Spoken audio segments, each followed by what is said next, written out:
You don't need a website. What you need are customers to pay you money. That's what matters when you're starting a business and scaling a business. My guest today, Joe Apfelbaum, he is a digital marketing expert, and he's going to talk about how you can leverage AI in LinkedIn to build your network in LinkedIn, to make money off of LinkedIn. He's really, really good at that and done very well at that, and he shares that openly. He's going to talk about marketing funnels. What is a marketing funnel? You all have heard that, but what exactly is it? How do you help people move up your value ladder, spend more money with you so they get more value from you as well? Joe's going to break all this down, and he does it in a really no-nonsense way. He is just direct and just, you ask him a question and he gives you the answer. So there's a lot of value packed into these 30 minutes. Enjoy. Joe is the CEO and founder of Ajax Union, a B2B digital marketing agency in Brooklyn, New York. Joe is a business strategist, a LinkedIn expert. In fact, he just showed me something during off camera that's super cool. So the guy is an expert at LinkedIn, a certified Google trainer, and he speaks and writes extensively about digital marketing, professional networking, and personal development in his seminars, webinars, and articles. And Joe is the author of many books. And while his latest title, I've actually read High Energy Marketing, and I really suggest you pick this up if you're looking to build your funnel, build your digital online presence, and convert more online. He's written several other books that are excellent as well. He's also the host of a popular podcast called The Breakthrough Maze, where he coaches entrepreneurs on how to go from frustration to Mojovation, and a coin term. He's also been featured on hundreds of popular podcasts and is about to be featured on this one. So let's go ahead and get started. Joe, welcome to the ThriveMore podcast. Oh my gosh, thank you for having me. I'm so excited that we got our tech woes out of the way, and now we can, and I'm excited that I got to show you this AI called evyAI, which allows people to just go faster on LinkedIn. Now that AI is all the rage. When I wrote High Energy Marketing, I actually didn't use AI to write that, believe it or not, because we didn't have ChatGPT back then. We didn't have the AI tools that we have now. I just by hand wrote all my experience over 15 years of running a digital marketing agency, Ajax Union, and I just basically broke it down. Like, how do you succeed using marketing funnels? How do you succeed building relationships online using different traffic sources? So I'm excited to be here, and I'm excited to share insights. Love it. Love it. I got a lot out of your book too, so I knew this interview was going to be full of nuggets. And we're going to dive into a couple different things today, but what I would love to understand is you started as a web designer. And so if we kind of, run the tape back. Yeah, exactly. That's the rewind noise. That's the rewind noise. For those of you that ever had an auto reverse cassette tape. Yeah. Why did you choose that field? Like what was alluring to that field? Yeah, I had no idea what I wanted to do when I was a teenager. Like, my daughter's 17 now, and she's calling me and she's like, "Hey Dad, what should I do?" Like, I don't want to work on computers like you. I don't want to be tied to a screen. I want to go. And I was like, I honestly, I was building things. I was driving trucks when I was your age. I was doing all types of stuff. My parents couldn't afford to buy a computer for the house, so I didn't grow up with a computer. I grew up with a piano, like with a keyboard, the Casio keyboard, one of those cheap ones that only had like one set of keys. And so I would, my father one day splurged and got Nintendo. It wasn't the 64 version; it was the 8-bit version of a Nintendo. Like that. So I always knew that I was very curious, like very, very curious, but I didn't have computers. Windows 95 came out. In 95, I did not have a computer. It wasn't until Windows 97 that I finally, my mother's like, "All right, it's time to get a computer. If you spend 50% on the computer, I'll spend the other 50% and we'll be partners." And my mother was my partner in buying my first computer. And we went to J&R Music World, which no longer exists in Manhattan. And we bought a Compaq computer. I don't know if you know what Compaq is, because I don't think they're around anymore. I think they were bought by HP or something. Mm-hmm. But Compaq was a very popular computer system, and it had this really big screen with speakers on the side of the screen, and it had a modem that you would connect to a telephone line, and people couldn't be on the phone while you're using your, like I would argue with my sister. I was like, I want to be on. And my friends would come over because my modem was 33.6 kilobytes and their modems was 14.4. So I had an upgraded booster modem that was like super, super fast. I mean, today I have 1 gigabyte internet right now that I'm Yeah. on, but like you can't even compare 1 gigabyte to 33 kilobytes per second. And so that's kind of how I first got into it. And I had no idea how to do anything, but I had to go online and I would search things and I would look things up and I would read things. And I remember once going over to my mother and I said, Ma, you and Dad wanted me to go be a rabbi. I became a rabbi. How am I going to make money now? She's like, let's go. Let's go to the library. She said, formal education will make you a living. She said, self-education will make you a fortune. And so I went to the library with her and I got books on what interests me. It was just a computer section, so I went there and, like what is RAM and how does it work and how to get A+ certified and how to do HTML and and all this type of stuff. And I became really good at building websites because I liked the process of HTML. It wasn't programming because programming was too much for my mind. It was like, I just couldn't get JavaScript. But HTML, I got tags. Like tags are just like, it's wrapped in a bracket and I can read it and it makes sense to me. And so I started building websites for people and people were like, damn, son, you're good at building websites. Can you build me a website? Can you build me a website? Can you build me a website?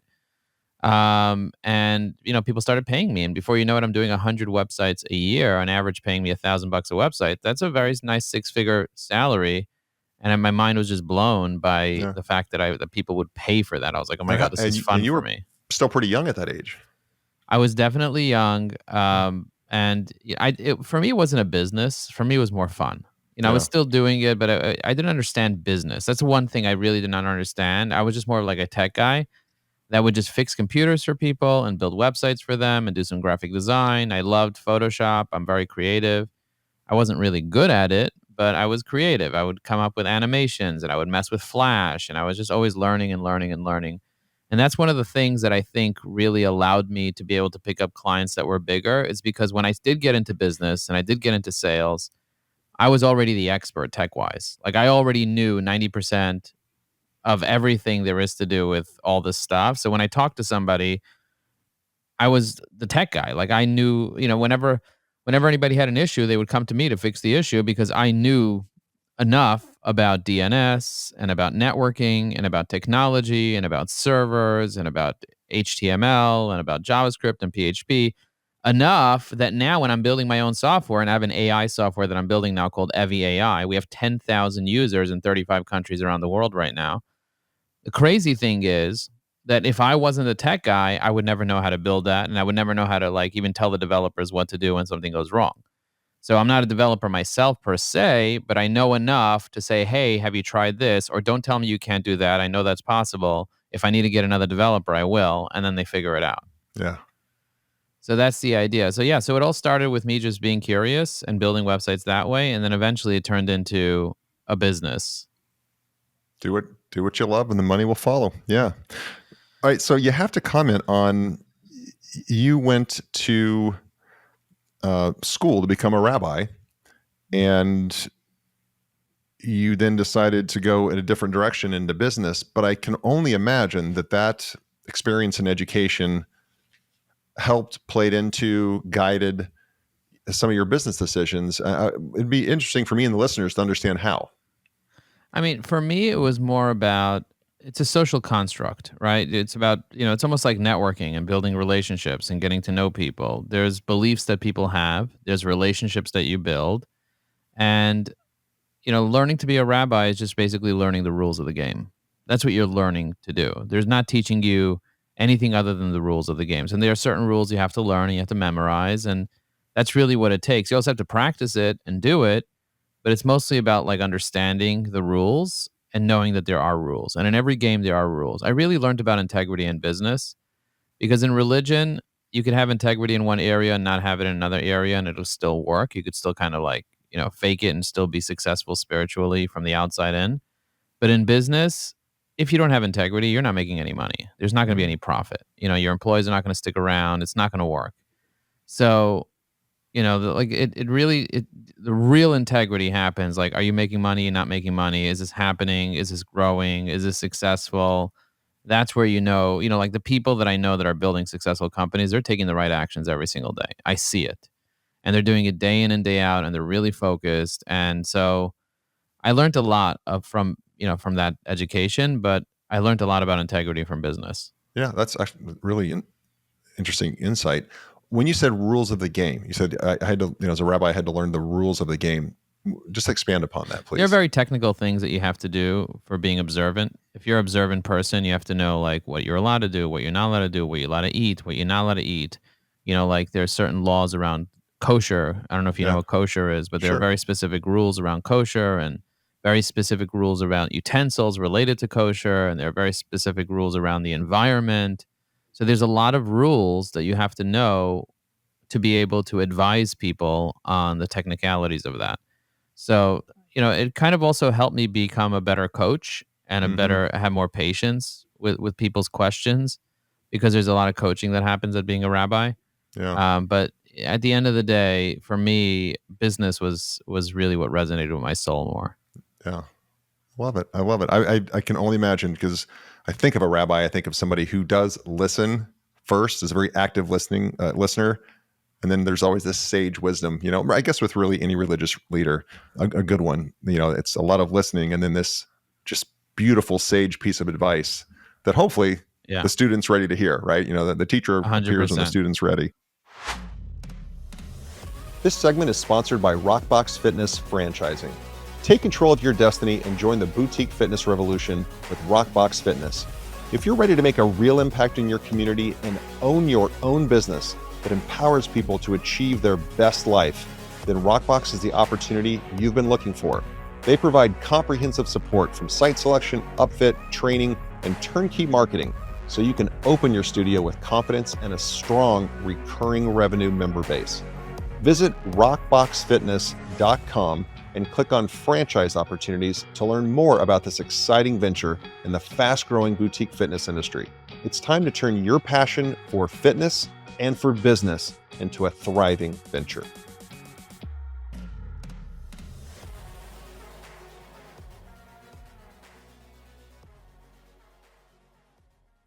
All right, so let's jump into the nuts and bolts. You, in your book, again, High Energy Marketing, available on Amazon. I picked up a copy, read it a couple months ago. It's a quick read, but it is chock full of value. And one of the things you talk about, Joe, is make sure that you as a company are offering a lead-in product.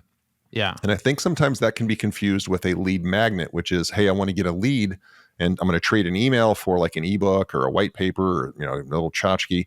But you actually, you are much more diligent about a lead-in product. If you can speak to that, that would be wonderful. Yeah. A lead in product is a product that you can sell that shows that somebody's interested, but it's not the full price of what you charge. So for example, if I sell you my software for $15, you paid for a lead-in product. It's a product that you buy, you paid $15 for the software.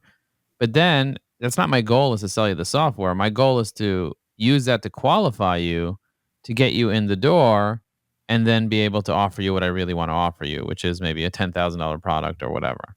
Mm-hmm. A lead in product. So a lead magnet is to get somebody in your marketing system, which is basically like an article or a newsletter or a webinar or a seminar, or whatever. A product is something that you're either selling or offering, where the person has to make some type of investment to kind of get in the door. It could be an investment of their time. Maybe they're Mm-hmm. taking like a challenge or something, but it's a product that they're buying into, or they're buying. Most of the time they're paying for it. My book, High Energy Marketing, that you have in your hands, that book is a lead in product. It's an Mm-hmm. actual product that you bought from Amazon. I made money when you bought it. Amazon made money from you bought it. You made money when you bought it because you have me on your podcast. Like that's a product. But what is the point of that product? That point of that product is to get to the next step. In your case, it was to get me on your podcast. In my case, maybe I give that as like a very detailed calling card to somebody. They read it and they're like, can I hire your firm to just execute all these things in the book? That's what a lead in product is, and how it's different from a lead magnet. Love it. Great. Thank you. And so vital, because when you're trying to sell your full offering at full price, you're asking somebody to take a giant leap of faith when they don't really know, like, or trust you. And these lead-in products help to build that trust. You use your word integrity with the 100%. business. Yeah. 100%. Yeah. You touch on in your book, Joe, you say, about websites, and you talk a lot about traffic sources. And I would love to ask you a question though around websites in general. Like websites in the 90s, the 2000s, absolutely had to have them. Now, you have CRMs like Go High Level, ClickFunnels 2.0, Keep, all these different things, and they're fully integrated with landing pages, splash pages, up one-time offers, upsells, all that. Is it still necessary for a business to have what we all commonly think of as a website? Or can you just create a funnel that is landing page after education page after testimonial page? What? Speak to that as far as what you've seen in the world and your expertise around this. Well, the real question is, what is the difference in a website and a funnel? What's the difference in a website and a blog? Like, does it, technically a website is a domain name pointed to a server that loads a HTML page. And that's the same thing what a funnel is, same thing what a blog is. So technically speaking, it's all the same thing. The question is, what does a brand really need to be successful today? And it all depends. Is it a personal brand? Is it one person? Is it a full-blown company? Ultimately, you do not need a website to be successful today. You do not even need a social media presence to be successful today. What you need is customers to pay you money. That's what to be successful. If you want to scale and you want people to notice you, you probably want to have some type of a presence, whether it's a website, a funnel, a blog, or whatever it is. Ultimately, it all depends on your goal, what you want to achieve. So let's say, for example, you have a commercial real estate brokerage and somebody contacts you and they're like, I'd like to do business with you and I'd like to learn more information. Can you send me some stuff? You could send the guy a PDF of your information, or you could send him your website that has all your agents in it and all your case studies and all that stuff. Or you can send him a funnel that they go through and watch a webinar. There's lots of different ways that you can send the person assets. So it doesn't really matter which one you choose. It matters what is your strategy and how is that helping you with your business. The strategy is the most important part of the entire thing. So if you have the right strategy, you'll end up saving a decade of spinning your wheels. Having a website for the sake of having a website is not helpful. If you want to rank on Google, you probably want a website in addition to your funnel, because funnels usually have a block that you have to put in your contact information to get the details from there. But if you want SEO and you want people to share things on social media, they can't be blocked. And so having a website with a blog attached to it is very, very helpful and useful. But it's not mandatory for a business to have it, but you definitely get the benefits of it if you do have it and use it. Gotcha. No, makes sense. Makes total sense.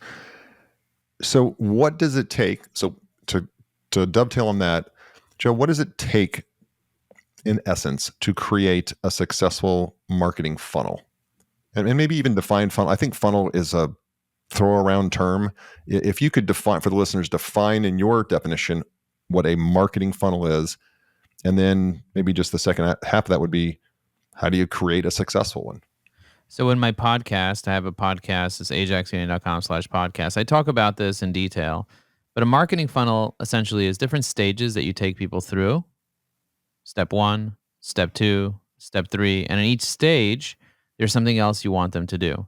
So on the top of the funnel, it's very wide because there's a lot of people in the funnel.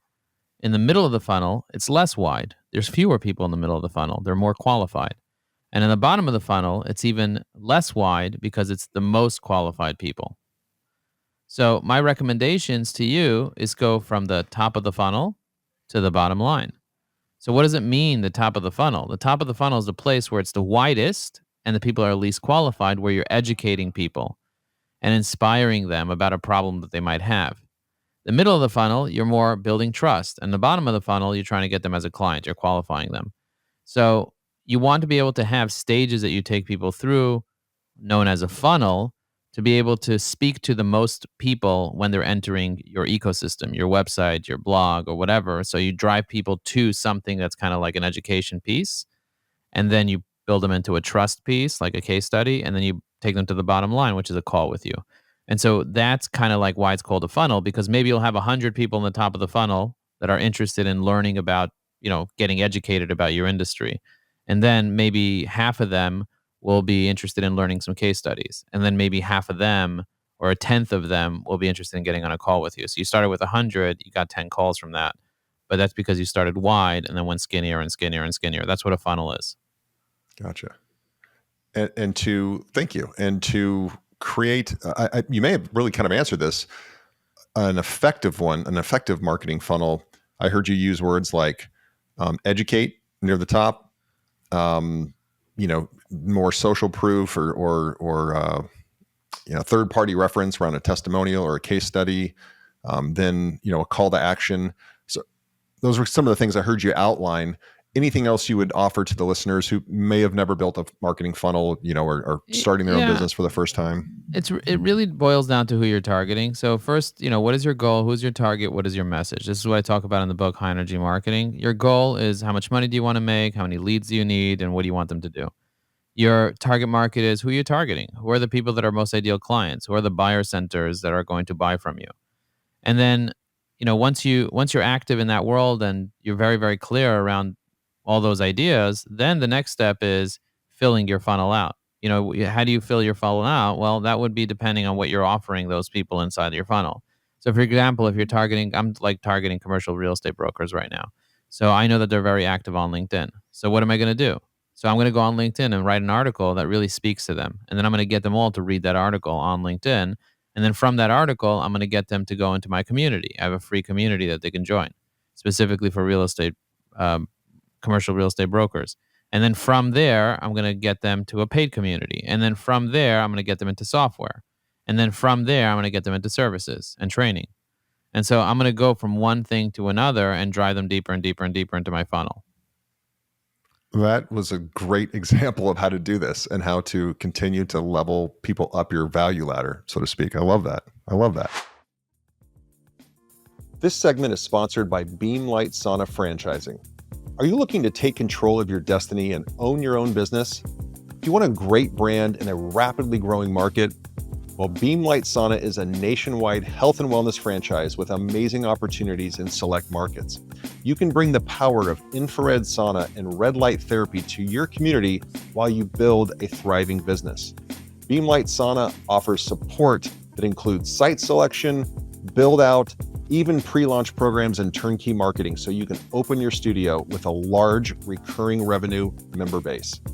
To learn more about business ownership and franchise opportunities in the fast-growing health and wellness space, go to beamlightsauna.com. That's BEEM lightsauna.com and click on franchise opportunities to learn more. I want to compliment you also on writing on the importance of an email list. And the value of it. I've talked to too many marketers, too many people, colleagues, partners that still say or still think, well, email marketing is dead. It was great in the 90s when people, they look forward to getting mail, but it's dead now, which you and I both know is not true. But I would love for you to share your expertise on the value of a marketing list and why to build it. The real question that I have for people listening to this is, do you have email? Do you have email? And let me ask you a question, Roger. Do you have email? Of course, several. Yeah. Yeah, you have several emails, and you're getting emails, and you're active on emails, and blah blah blah. Okay, so if you have email and you're saying email's dead, did you receive an email? Did you reply to an email? Yes, you received an email and you replied to an email. And so if you received an email and you replied to an email, the real question is, why do you think email's dead? Is it because you don't like getting email? So just because you don't like it, it doesn't mean other people don't like it. There's a lot of very lonely people out there that would love, love, love, love, love to get email. They would absolutely love it. The thing is, most people are just they're not doing it consistently and to the right target market with the right message. So if I sent an email to a commercial real estate broker and I spoke to them as a broker, it would be different than if I sprayed and prayed every person on the internet. And then I would just be called a spammer. What is the definition of spam? Is just emailing people in an unrelated way. So what I want you to really consider is, how do you not spam, but instead have a plan? How do you have a plan, an actual plan that will help you be more successful? That's really the key. The key is having an actual plan that will help you be more successful. And if you can have a plan, then targeting the right people and having the right message will make it much more likely that you'll be successful with email marketing. Email marketing works if it's very specific. Yep. And consistent. I love the word that you use, consistent. People will send out 3 emails. This didn't work. And then they'll just give up. They'll just give up on it. It's easy to give up on it. It's hard to just keep it going over and over and over. 100%. That's showing up as 80% of this. Um, where do you see the digital marketing industry heading in the next 5 years, 10 years? Seems like forever from now because of, recent introduction of accessible AI tools. Where do you see digital marketing, specifically digital marketing, going in, let's say, 5 years, if you had a crystal ball? I would say it's going to be very personalized. People are just going to interact with the people that they know, like, and trust, and their friends. I think that's what's going to end up happening. Right now, there's a lot of spraying and praying. There's a lot of Yeah. hoarding connections. That's going to stop because the AGI is going to come in and take over, and so you're just going to be invited to niche networks. That's why WhatsApp is so big, because WhatsApp has 2 billion members. 95% of what goes on WhatsApp, people check within 5 minutes. Like, I'm checking my WhatsApp right now. I respond to people right away on WhatsApp, whereas on LinkedIn, maybe I'll take some time. Email might take some days for me to respond. So, that's what's you're going to end up getting into a much nichier network, where you're going to have these groups of people that you actually have a relationship with, and it's going to become higher quality, and you're going to be less, filtering through garbage. Like the spam that comes into my email, that's not going to happen anymore. Yeah. You're not going to get spam anymore because it's just not going to make any sense for a person to even check spam. Um, Instead, what's going to happen is you're going to have technology check the spam. Mm. That's what's going to happen. And flag anything that you may want to read. Yeah. Yeah. Yeah. You also do some coaching, and you coach entrepreneurs on how to go from frustration to what you've coined Mojovation. How do you define Mojovation? Um, Mojovation is to, like, find your essence, be authentic, and share yourself with enthusiasm. That's what motivation is. Like, if you can be really all in, that's really the key. A lot of people are just not all in. They're just not living their best life. They're kind of like lukewarm. They're halfway committed. They're not really fully in. And so, what I would love is to help more people just kind of go swinging for the fences, you know? Go swinging for the fences. Like, literally just be all in on your life, know what you want, and go after it. And most people just absolutely, they don't do any of that stuff.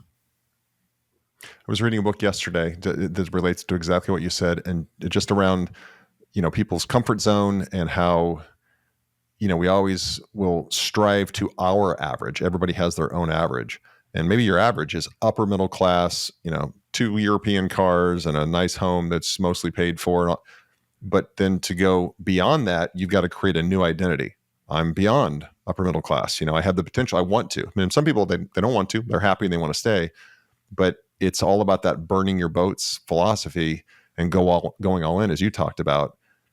And it's hard for a lot of people when they look around and they say, well, I'm pretty comfortable. I've got, Yeah. I don't want to risk anything.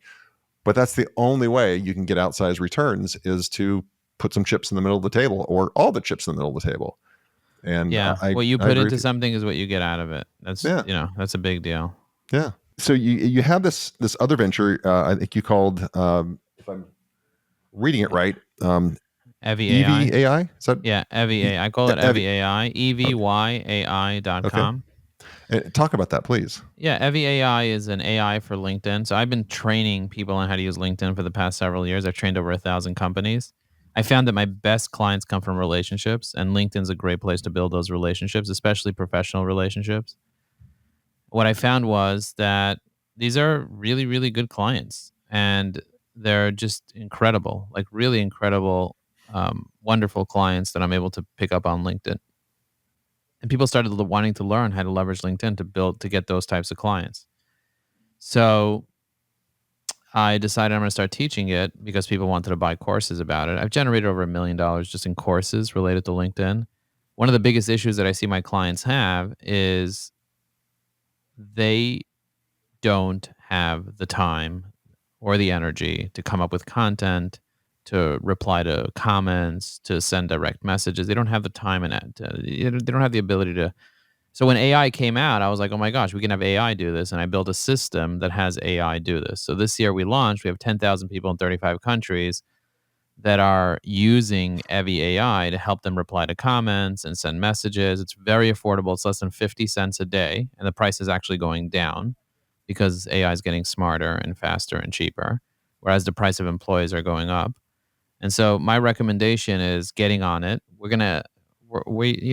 don't know that what the offering is going to be for the forever, but right now we're offering an unlimited package for less than 50 cents a day. And I want people to leverage it. My goal is to have 30,000 people leverage LinkedIn every single day with the help of AI. And that's my mission. My mission is I want to give people a voice on LinkedIn with AI. What was the thing you showed me before we went live, that your software? Yeah. So I went on Yeah, your super profile, I cool. clicked on your recent post, I pushed a button and it read your post and generated a comment. And then I could decide if I like it or don't like it. I can choose my voice, my tone, my goal. I Yeah. can choose a specific persona. If I'm using a company page to reply, I can select the company page and select the persona of the company page. I could use templates. There's a lot that you can do with it. But the key is that it's simple and easy to use. That's the key. Yeah. And if it is, people will use it. People will use it. Yeah. So I was going to ask you how you're using AI, in your marketing efforts outside of evyAI. Where else are you using AI specifically to generate more business, generate more leads, and grow your business? So I'm using LinkedIn as my main source of business, Hmm. both to stay top of mind with people, build relationships, book appointments. But I'm also using traditional networking. I go to actual networking events. I follow up on LinkedIn, but I use traditional, like literally traditional networking, where it's just you go to an event, you sit around the table with a bunch of people, you build a relationship. That's the idea. Old school too. I love it. Yeah. All right, so I'm going to ask you three. I asked the same three last questions to all guests. Um, the first one is, obviously you got a book, great book, but I can only imagine a person who's accomplished what you have reads and is continually learning, self-learning, Always. self-education. I think what your mom told you, formal education will earn you A a living living. Self and education will make you a fortune. Yeah. make you a fortune. I love that. So, is there a book that you can recommend? I'm sure there's dozens, but is there one or two that you could recommend to the listeners? And this audience is a lot of entrepreneurs. It's a lot of people that want to become entrepreneurs. They're in corporate America. They're thinking about making that change. As you just said, you gotta go all in. Is there a book that you read, set that down on the coffee table and thought, okay, I am thinking very differently now about this because of what that author just wrote? Getting Things Done by David Allen. It made me change the way that I think about project management. Okay. As a marketing agency, I really have to be really good at project management and managing projects. The book, The Miracle Morning, changed my life around thinking about that I'm a morning person versus a night person and how that works. Atomic Habits by James Clear changed my thoughts around habits and how habits work in general. Yep. So many great books. So many great Yeah. books. The Untethered Soul changed my mind around the voices in my head and That how one I to haven't deal heard with of. them. Who The By Untethered Michael Soul? Singer. Yeah, great book. Okay. Really great book. We'll put that in the show notes. Yeah. Yeah, and then I also wrote High Energy Networking. If anybody loves networking and relationship building, I highly recommend reading that. Cool. Super. Thank you for those. Um, Second to last question. This one's a little different, Joe, but I think it's important. We fast forward to the end of your life, and we're at your service, and you're looking down from above or from wherever, and there's a loved one reading your eulogy, and that loved one is allowed three descriptive words, and they don't have to be in a phrase, but just three descriptive words to really describe to the attendees the life that they felt you lived. What three words do you hope that loved one says about you? He was very creative, he was very curious, and he was very funny. Those are the three things. Like he lit up the room with his creativity and his ideas. He was super curious, always thirsty, always learning, and then he was funny. He didn't take things personally, and he always made people laugh. Love it. Love it. And then last one, before the second to last one, because I want to allow people to find out where they can get a hold of you and stuff. But if you had a magic wand, so I give you this magic wand, and tonight, right before you go to bed, you wave this magic wand to make one change to the way the world is, just the way our world is today. And you have the chance to wave a magic wand and change one thing, as big a thing or, whatever, but a material change to the way it is when we wake up tomorrow morning. When we wake up tomorrow, how is the world different according to Joe? Well, the one big thing is like people are not afraid of AI anymore. Like I feel like there's a lot of fear around that. People are afraid of it. They don't understand it. People are afraid of things that they don't understand. So if I can change anything, it's like start leveraging it, start using it, start making it your own instead of being afraid of it. That's what I would say the biggest change. Cool. Super cool. Most important question: where you have, you have a plethora of knowledge around digital marketing and AI, building a network, marketing funnels. Where can people follow you, be part of your journey, connect with you? Very simple. You go to joelinkedin.com, JOE, LinkedIn.com. You could find me on LinkedIn, send me a message, let me know. The other thing I would tell you is you could call my cell phone if you find me on LinkedIn, Okay. or send me a WhatsApp message. You can get my books by looking me up on Amazon, Joe Apfelbaum on Amazon. And yeah, just hit me up, send me an email, send me a WhatsApp message. Let me know that you heard this podcast. Would love to hear from you. Super cool. Super cool. Awesome. Well, thank you so much for joining. You're just the no BS guy that just cuts to the chase, and I dig that. Just really dig that, and you have so much information to share. So thank you for sharing today. It's my pleasure. Thank you for having me on your podcast. I really appreciate being here, and I want to let everybody know that if they want to be successful, they got to start giving. The secret to living is giving. So start building relationships with people, connecting, and just find ways that you can make a difference. For me, it's about giving people a voice using AI with evyAI. But I just want people to know that they can be successful by leveraging LinkedIn. Love it. Thank you for tuning in to the ThriveMore podcast. Don't forget to take a look at the show notes for any of the resources that we mentioned during the podcast. And if you haven't already, be sure to hit the subscribe button and turn on your notifications so you have access to the latest and the greatest. You can connect with me on any of the socials at Real Roger Martin. And be sure to check out our website, ThriveMoreBrands.com. There you'll find information on the brands we support and information on franchising. Thanks again for tuning in.